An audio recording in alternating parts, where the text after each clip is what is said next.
Hi everybody, Monday afternoon.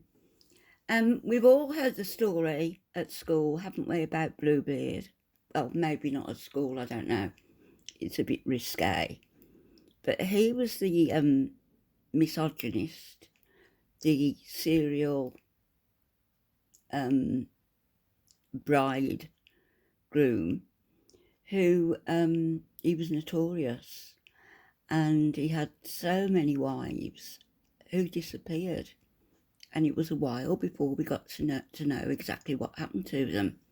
Well, the story goes that Bluebeard was a wealthy man, and he had numerous wives, which don't know whether he was a Muslim, not sure, don't know who wrote the book. Began with a P, I think, the author surname. Anyway, regardless, Bluebeard had numerous wives. His last wife, didn't have a key to the door, couldn't go out on their own, were very controlled. But he was going away for a few days. So magnanimously, he said to his wife, he gave her a key, and he said, you can go in any room in the house, in the mansion, apart from the small door at the end of that corridor. So off he went. And of course, she could invite her family over as well. But she was driven by a real urge to know more about what was behind that locked door that she was told not to open. So open it she did. And I'm not going to say any more because I'm going to leave you to listen to the story about Bluebeard, the key, and his bride number, however many. Bluebeard. Once upon a time, there was a very rich man who lived in a very beautiful mansion, who had such a bright blue beard that all who knew him called him Bluebeard. Bluebeard. Probably because of his uncommon beard and incredible wealth, this man was so very popular that he had been married several times. Yet it so happened that each one of his wives had mysteriously disappeared, and no one knew for certain what had happened to any of them. Near Bluebeard's house lived a poor widow who had 4 children, 2 grown sons who no longer lived at home, and 2 kind and lovely young daughters who were of marriageable age. And Bluebeard wanted to marry one of them, though he did not care which one. Wasn't fussy. Unfortunately for Bluebeard, neither of the girls wanted to marry him at all, particularly since he had so many wives who had vanished so mysteriously. Got nice figures, haven't they? That if either one married him, she too might disappear. Because Bluebeard seemed to be such a polite man, they didn't want to give a simple no to his marriage proposals. Instead, they simply avoided saying yes. When Bluebeard entreated, Bess, who was the younger sister, would reply, I would not want to take away my sister's chance of marrying such a wealthy man as yourself. And her sister would respond in a similar fashion. This went on for quite a while, until finally Bluebeard decided to take action.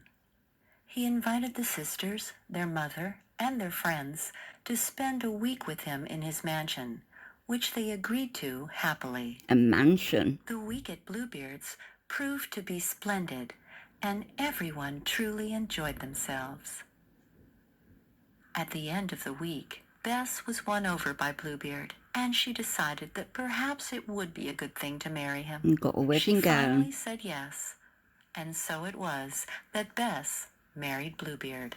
About a month after the wedding, Bluebeard told his wife that he was going away on business for a few weeks. While I am gone, invite your family and friends and enjoy yourself.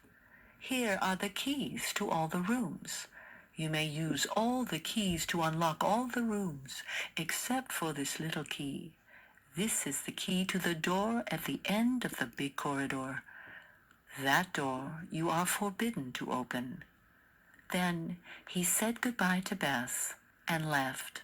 Everyone came to visit, and each one had a wonderful time. But Bess could only think about that little key and what could possibly be behind the door. Finally, after a Curiosity week's and the time, cat. she could no longer control herself, and she opened the forbidden door. Bess could not believe her eyes. Inside the room stood all the previous wives of Bluebeard, turned into stone statues. She stood there, shocked, staring in astonishment. And then, slamming the door behind her, she ran to her room, shaken and afraid. And trembling, she looked at the small key in her hand. That was when Bess saw a tiny stain of blood on the key. She was sure the stain was not there before. She tried to clean the key with her handkerchief. She tried to wash it with soap. She tried to polish it. Nothing worked. Bess soon realized that it was a magic key and that Bluebeard would know she had entered the room. When Bluebeard returned home 2 days later, he asked Bess for his keys. Hesitantly, she returned them, hoping that Bluebeard would not notice the stain on the little key, but... "What is this stain I see?" Bluebeard roared. "You have opened the forbidden door. Now you too will be turned into stone." Poor Bess began to cry and pleaded with Bluebeard to reconsider. But he would not change his mind. Get his eyebrows. "And please, please give me some time to prepare myself," she begged. "You have less than an hour," Bluebeard replied menacingly. Bess was hoping to gain time so that her brothers, who were now soldiers and who had promised to visit her on that very day, would arrive in time to save her.